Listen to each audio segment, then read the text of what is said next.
what I got out of this process is not so much that Sandy was in pain and we took care of him, but whenever there is an aha by a white person, it almost always is at the expense of people of color.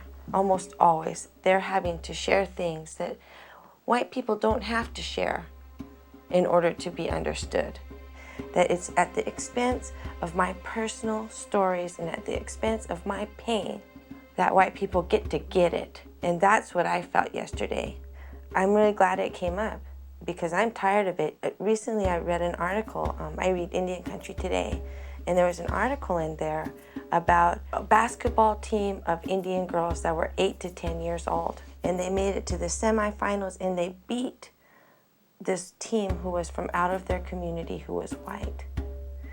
And the coach of that team, who was also white, didn't believe that all these Indian girls were girls.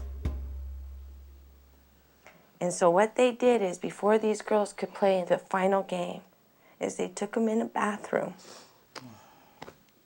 and they made them prove that they were girls, females. The Supreme Court of the United States just in the last couple of months tossed that case. Racism and sexism didn't occur in that case. And I know, and I think most of you know, that that would not have happened to an all-white team or a boy team.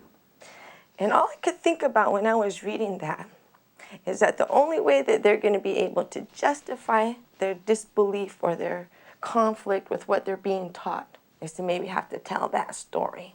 And so every time they have to do that, maybe what will happen then is, oh, you're too emotional, and oh, that terrible thing happened to you, and oh, you know, that doesn't really what we're talking about here. And didn't happen. Yeah.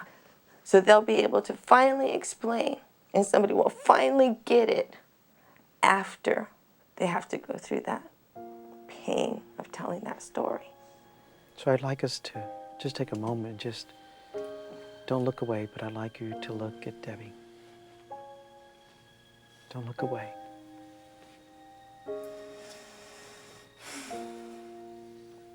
Because even though it happened to those girls, it was like it happened to you. And you just paid another cost for that story.